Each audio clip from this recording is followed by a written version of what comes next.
আসছে পুরোটাই সঠিক নয়। কিছু, কিছু ক্ষেত্রে তথ্যের একটু বিকৃতি হচ্ছে এবং আমার মনে হয় কোনো একটা মহল কোনো ক্ষেত্রে তথ্যগুলো সঠিকভাবে যাচাই-বাছাই না করে পত্রিকায় বা সংবাদে বা সামাজিক যোগাযোগ মাধ্যমে এটি প্রকাশ করছে।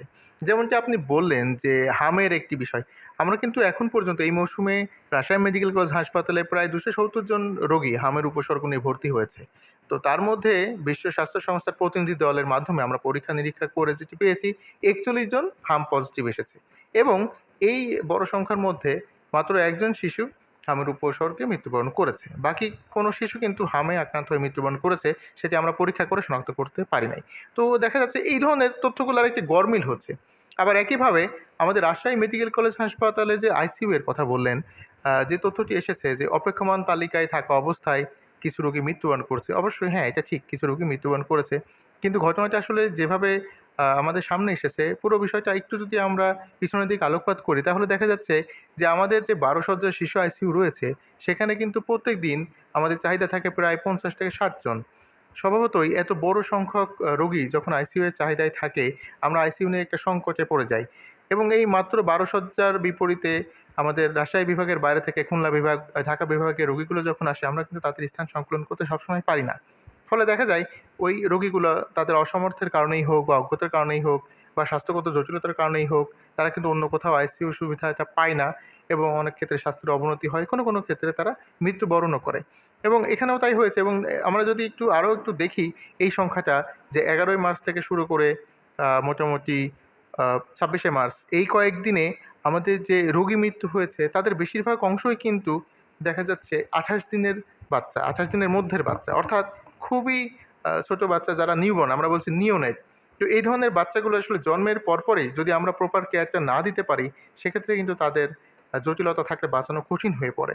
এবং আপনি জানেন আমাদের শিশু বিভাগে সব মিলে আমাদের শয্যা সংখ্যা ২০০, কিন্তু রোগী ভর্তি থাকছে প্রায় ১,০০০ থেকে ১,২০০। অর্থাৎ ৫ থেকে ৬ গুণ বেশি রোগী ভর্তি থাকছে।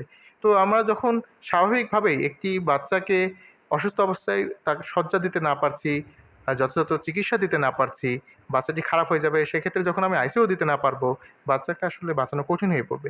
এই হইছে আসলে সামগ্রিক আমাদের পরিস্থিতি।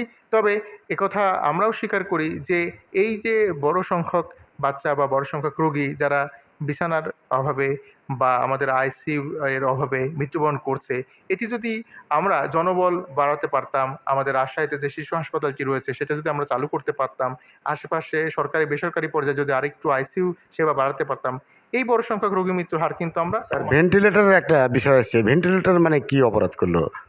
ভেন্টিলেটরের বিষয়টি হচ্ছে যে আমাদের কিন্তু আইসিইউতে ভেন্টিলেটর আছে।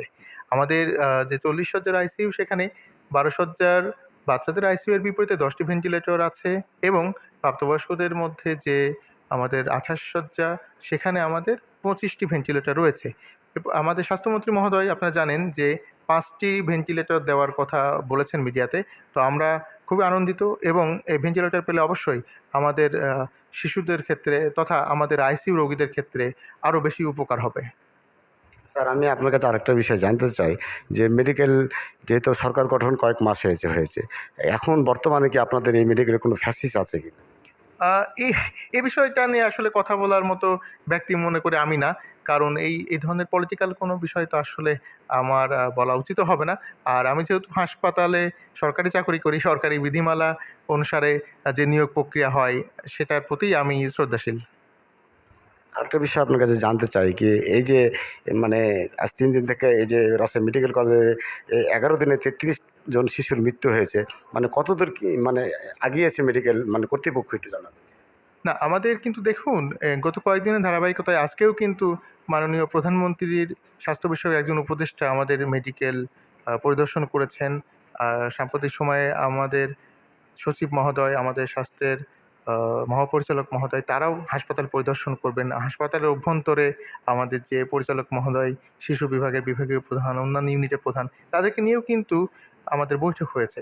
তো আমরা সবাই মিলে এই যে সংকট সেটা নিরসনে কী পদক্ষেপ নেওয়া যায় সে বিষয়ে আলোচনা করছি এবং আপনাদের মাধ্যমে রাজশাহীবাসীরও